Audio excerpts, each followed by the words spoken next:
नमस्कार प्रेक्षकांनो, मालिकेच्या आजच्या भागामध्ये खूप काही गोष्टींचा उलगडा होणार आहे. म्हणजे गुलाबराव आणि त्याचबरोबर श्रीमंतची भेट घडवली जाणार आहे. त्यासोबतच आणखी काही गोष्टी होणार आहेत. म्हणजेच इकडे आता गिरिजा ज्या पद्धतीने सगळं सत्य शोधण्याचा प्रयत्न करत आहे, त्याच वेळी आणखी काही गोष्टींचा उलगडा होणार आहे. म्हणजे पॉवर ऑफ अटर्नीमध्ये जेव्हा नागेश्वर घोरपडेने पॉवर ऑफ अटर्नी करून काही पेपर बनवून घेतलेले होते आणि त्या पेपरमध्ये बदल करण्याचं काम गुलाब काकांनी केलेलं आहे, म्हणजे श्रीमंत दादाच्या वडिलांनी. तर त्यांनी त्याच्यामध्ये काय केलंय, नक्की कशा पद्धतीनं गोष्टी केल्या, काय झालं, तर हे आपण आपल्या आजच्या या व्हिडिओमध्ये पाहणार आहोत. तर त्यांनी त्याच्यामध्ये अशा पद्धतीने गोष्टी केलेल्या आहेत. पॉवर ऑफ अटर्नीनुसार गिरिजा 20 वर्षाची झाली की ती सगळी प्रॉपर्टी गिरिजाच्या नावावर, म्हणजेच अंगद महाजन आणि देवकी महाजन यांची छकुली 20 वर्षाची झाली की ती प्रॉपर्टी सगळी तिच्या नावावर जाणार आहे. आणि त्याचबरोबर जर का 20 वर्षात ते झालं नाही तर त्यानंतर 5 वर्षात ती प्रॉपर्टी ट्रस्टला जमा होणार आहे. आणि आता नागेश्वरची मात्र वाट लागलेली आहे. हे सगळं कशा पद्धतीने होणार आहे ते आपण आपल्या आजच्या या व्हिडिओमध्ये पाहणार आहोत. त्यासाठी व्हिडिओ शेवटपर्यंत पहा. त्याचबरोबर चॅनलवरती नवीन असाल तर चॅनलला नक्की सबस्क्राईब करा.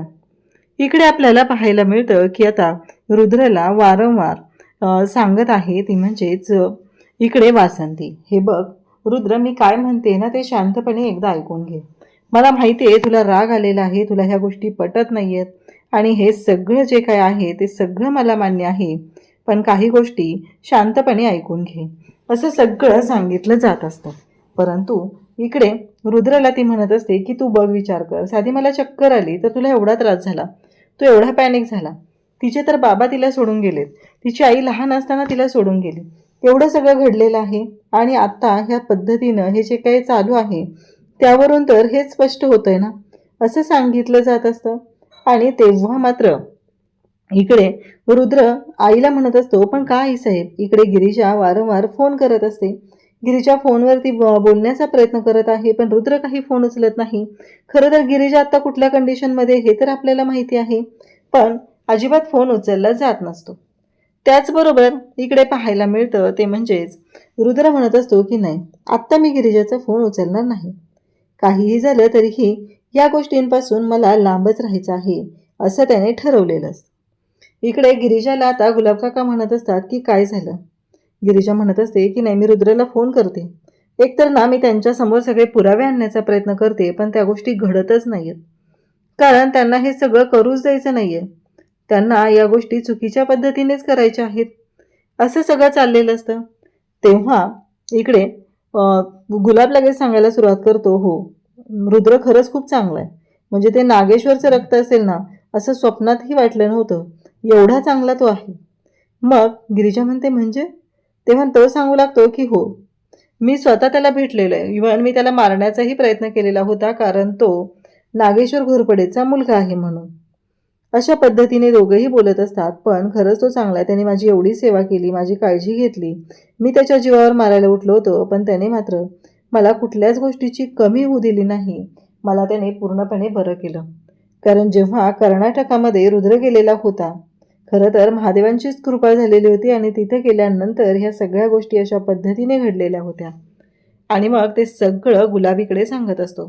म्हणजे आता गिरिजाला जवळजवळ सगळ्या गोष्टी कळत चाललेल्या आहेत की गुलाबराव नक्की कोण आहे, कारण गिरिजाने सांगितलंय की ती नागेश्वर घोरपडेच्या विरोधात पुरावे शोधते. आता पुरावे शोधणंही तेवढंच गरजेचं आहे. ज्या पद्धतीने सगळं झालेलं आहे ते मात्र खूपच भयानक असं झालेलं आहे. आणि तेव्हा मात्र इकडे गुलाब काकांना ती सांगत असते, ती म्हणत असते की मी त्या नागेश्वर घोरपडेच्या विरोधात पुरावे शोधते, पण या सगळ्या गोष्टी चुकीच्याच पद्धतीने होत आहेत, कळतच नाहीये की हे सगळं काय घडतंय आणि कशा पद्धतीने मॅनेज करायचं, असं ती सांगायला सुरुवात करते.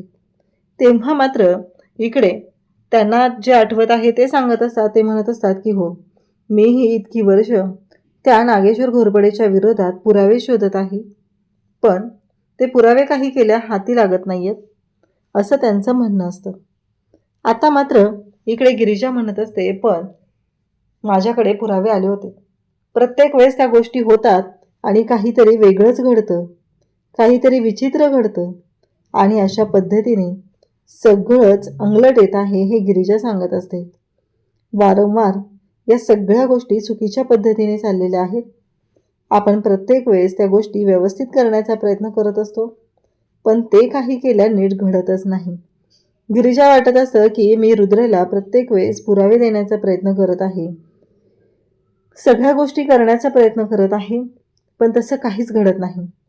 इकडे आता नागेश्वरला एक वेगळंच टेन्शन आलेलं आहे. नागेश्वरच्या डोक्यातले विचार काही केल्या थांबत नाहीये.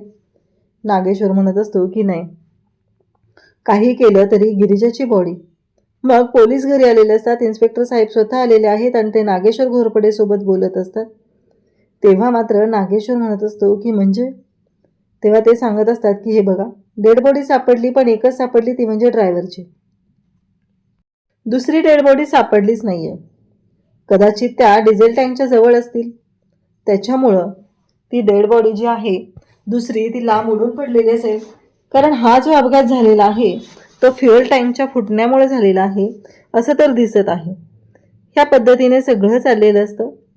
आणि तेव्हा मात्र इकडे नागेश्वर पोलिसांना म्हणत असतो की काही झालं तरी आमच्या सुनबाई असतील ना, वाचलेले असतील ना, सापडेल ना त्यांची डेड बॉडी. तेव्हा मात्र ते सांगत असतात की हो, आमचा शोध सुरू आहे. आजूबाजूच्या परिसरात कुठे उडून गेली असेल तर तिथूनही शोधण्याचा आम्ही प्रयत्न करत आहोत, असं सगळं सांगितलं जात असतं. त्यानंतर इकडे उर्वशी आणि नागेश्वर दोघंही बोलत असतात. नागेश्वरने किसनला फोन केलेला असतो आणि किसनला नागेश्वर सांगत आहे, काही झालं तरीही शोध सुरू ठेवायचा, शोध थांबता कामा नये एवढं लक्षात ठेवा. कारण ज्या पद्धतीने सगळ्या गोष्टी घडत आहेत ते मात्र चुकीचं आहे. आणि मग दोघंही बोलत असतात. इकडे गिरीजा आणि गुलाब यांच्यामध्ये बोलणं सुरू आहे. गुलाब म्हणत असतो की तुमची मैत्रीण इथं व्यवस्थित वेळेवर पोचली की सगळ्या गोष्टी क्लिअर होतील. तेवढ्यातच विशाखा आणि श्रीमंत दोघंही तिथे येतात. ते आल्यानंतर मात्र इकडे गिरीजा विशाखाला म्हणते की विशाखा, बरं झालंच तू आली.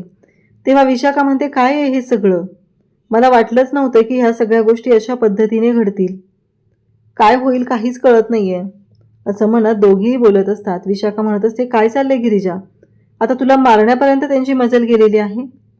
तेव्हा श्रीमंत आणि गुलाब आता समोरासमोर आहेत आणि दोघंही बोलत असतात. हे पाहून गिरीजा सांगते की गुलाब काका, हा तुमचा मुलगा श्रीमंत. गुलाब काकांनाही खरंच खूप बरं वाटलेलं असतं, पण श्रीमंत मात्र आता हट्टाला पेटलेला आहे. तो म्हणतो, काय? गिरीजा म्हणते की श्रीमंत दादा, हे तुझे वडील आहेत. हे ऐकल्यानंतर सुद्धा तेवढाच मोठा धक्का बसलेला आहे. तेव्हा श्रीमंत असं म्हणणं असतं की नाही, हे माझे कुणीच असू शकत नाहीत, काहीही झालं तरीही यांचा आणि माझा काहीही संबंध नाही, असं श्रीमंत स्पष्टपणे सांगतो. तेव्हा मात्र गिरीजा म्हणते, अरे असं काय म्हणतोय दादा तू? तेव्हा तो म्हणतो की कसं शक्य आहे, जो माणूस इतके दिवस मला आणि माझ्या आईला एकटं सोडून गेलेला आहे, त्या माणसावर मी विश्वास कसा ठेवू? तेव्हा गिरिजाचं असं म्हणणं असतं की श्रीमंत दादा, एकदा त्यांचं म्हणणं तरी ऐकून घे ना, काय झालंय ते, तू अशा पद्धतीने का बोलतोयस, असं गिरिजा सांगत असते. मग तो म्हणतो की काय ऐकून घेऊ मी? नाही, का ऐकून घेऊ सांग मला, कारण माझ्या आईला आणि मला एकटं सोडून हा माणूस गेला, इतकी वर्ष झालं आम्ही काय करतोय. तेव्हा गिरिजा म्हणते, अरे नक्की वेळ काय होती, परिस्थिती काय होती? आता मात्र गुलाब सांगायला सुरुवात करतो की 20 वर्षापूर्वीची गोष्ट आहे. मी अंगद महाजन आणि देवकी महाजन यांच्याकडे मॅनेजर म्हणून काम करत होतो आणि त्याचवेळी नागेश्वर घोरपडेने त्यांच्या बाबतीत खूप मोठा कट रचला आणि त्या दोघांचाही खून केला.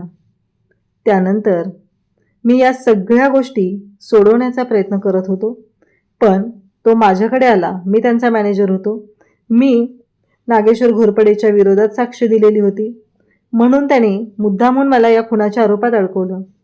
पोलिसांना तसे पुरावे दिले, कारण त्याने जो मारलेला सुरा होता त्या सुऱ्यावरती माझ्या हाताचे फिंगरप्रिंट घेतले आणि सगळ्यांना असं दाखवलं की जे काय घडलेलं आहे ते फक्त आणि फक्त माझ्यामुळं घडलेलं आहे, या गोष्टीला मी जबाबदार आहे असं दाखवण्यात आलं. हे सगळं श्रीमंतला सांगितलं जात असतं. तेव्हा श्रीमंत म्हणत असतो की तुम्ही नागेश्वर घोरपडे म्हणजे रुद्रभाऊचे वडील यांच्यावर आरोप करताय, शक्यच नाही त्यांनी असं करणं. तेव्हा गिरिजा म्हणत असते की नाही श्रीमंतदादा, असंच झालंय. तू लक्षात घे जरा. आम्ही काय सांगण्याचा प्रयत्न करतोय तुला. पण श्रीमंतच्या मनावरती जी झापडं आहेत ते निघणं एवढ्यात तरी ते शक्य नाहीये, हे गिरिजाला सुद्धा माहिती आहे. गिरिजा म्हणत असते की श्रीमंत दादा एकदा ऐकून घे आमचं. पण श्रीमंत मात्र ऐकायलाच तयार नसतो. तो म्हणत असतो नाही ऐकायचं मला तुमचं काय. इकडे त्याचे वडील त्याला वारंवार समजून सांगण्याचा प्रयत्न करत आहेत. त्याला सांगत आहेत की एकदा ऐकून घे, परिस्थिती काय झालेली होती, नक्की गोष्टी कशा झालेल्या होत्या, या सगळ्याचा शोध लावणं गरजेचं आहे. तू शांतपणे जर गोष्टी ऐकून घेतल्या तर व्यवस्थितपणे बोलता येईल. पण हा मात्र ऐकायलाच तयार नाही. तेव्हा मात्र गिरिजा म्हणत असते की श्रीमंत दादा, पण त्याचा गैरसमज झालाय. तो म्हणतो की तुमचा माझा काही संबंध नाहीये. असं काय असतं तर माझ्या आईनं तेव्हाच सांगितलं असतं. माझ्या आईने मला सांगितलेलं नाहीये. म्हणजे या सगळ्याशी तुमचा आणि माझा काही संबंध नाहीये आणि तुम्हाला आमचं काही पडलेलंच नव्हतं, म्हणून तुम्ही आम्हाला दोघांना सोडून निघून गेलेला आहात. तेव्हा मात्र गिरिजा म्हणत असते की अरे श्रीमंत दादा, तू चुकीचा विचार करतोय. कदाचित असंही असेल ना की तुला त्रास होईल म्हणून सगुणा मावशीने तुला काही सांगितलं नाहीये. पण तो ऐकायला तयार नसतो. तो रागाने निघून जातो. इकडे उर्वशी फोन लावत असते रुद्रला. नागेश्वर घोरपडे तिथे येतो आणि सांगू लागतो की नाही, अजिबात कोणालाही फोन लावायचा नाही. चिरंजीवांना तर अजिबात नाही. जोपर्यंत त्या गिरिजाची बॉडी सापडत नाही तोपर्यंत फोन लावायचा नाही. इकडे विशाखा आणि गिरिजा दोघीही आता गुलाबरावांशी बोलत असतात. विशाखा म्हणत असते की गुलाब काका, हे असंच आहे. गिरिजा म्हणते की बघा, साधी गोष्ट आहे. श्रीमंत दादाने विश्वास ठेवला नाही तर रुद्र कसा विश्वास ठेवेल? हाच तर प्रॉब्लेम झालाय ना. पण काळजी करू नका. सगुणा मावशीने समजून सांगितलं की श्रीमंत दादाला कळेल सगळ्या गोष्टी. तो ठेवेल विश्वास, काहीच प्रॉब्लेम येणार नाही. हे ऐकल्यानंतर गिरिजा म्हणत असते की हो. त्यानंतर गिरिजा म्हणते की आणखी काही गोष्टी आहेत. मी वारंवार पुरावे शोधण्याचा प्रयत्न करते, पण एक गोष्ट मात्र नेहमीच माझ्याकडून राहते. त्या देवकी काकू आहेत ना, त्यांना एकदा बाहेर काढलं लगेचच. इकडे गुलाब म्हणतो काय काय बोललीस तू? तेव्हा गिरिजा म्हणते हो, मी विसरलेच तुम्हाला सांगायचं. त्या देवकी काकू आहेत ना, त्या जिवंत आहेत. गुलाबरावला तर खूपच बरं वाटतं. जर देवकी जिवंत असेल तर त्याच्या बाजूने ह्या गोष्टी पॉझिटिव्ह घडणार असतात. गिरिजा म्हणते हो, खरंच मी विसरले आहो. तेव्हा तो म्हणतो की कुठे आहेत ते, नक्की कुठे आहेत देवकीताई? गिरिजा सांगू लागते की त्या नागेश्वर घोरपडेच्या ताब्यात आहेत. म्हणजे इथेही नागेश्वर घोरपडेने डाव साधलाय असं गुलाब काकांच्या लक्षात येतं. आणि मग मात्र इकडे गिरिजा म्हणते काळजी करू नका.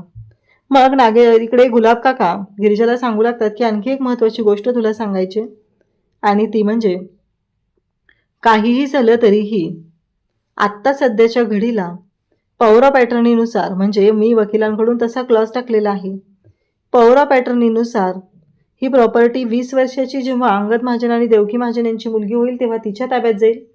जर 20 वर्षांमध्ये ती मुलगी जर नसेल तर ही जी सगळी प्रॉपर्टी आहे ती ट्रस्टला जमा होईल. आता इकडे बरोबर त्याच वेळी नागेश्वर घोरपडेकडे वकील आलेले आहेत, ज्या फर्मकडून हे काम केलं जायचं. कारण गुलाब काकांनी सांगितलेलं असतं की ती फर्म कोणती आहे काय, त्याच्याबद्दल मात्र मला काहीच माहिती नाही आहे. मी काम तर करून घेतलं होतं कारण ती त्यांची लिगल टीम होती. गिरिजा म्हणते की ते शोधूया, आणि नेमकं त्याच फर्मचे वकील आलेले असतात आणि नागेश्वरला म्हणत असतात की 20 वर्षापूर्वी तुम्ही एक पॉवर ऑफ अटर्नी करून घेतलेली, त्याच्याबद्दल बोलायचं आहे. नागेश्वर म्हणत असतो बोला काय झालं? तेव्हा ते सांगू लागतात की त्याच्यामध्ये काही क्लॉज आहेत. पहिला क्लॉज असा की अंगद महाजन आणि देवकी महाजन यांची मुलगी 20 वर्षाची झाली की ती प्रॉपर्टी सगळी तिच्या ताब्यात जाणार आहे. तेव्हा ते म्हणतात काय? तेव्हा हे सांगू लागतात की हो, एकदा का ती 20 वर्षाची झाली की सगळी प्रॉपर्टी तिच्या ताब्यात जाणार आहे.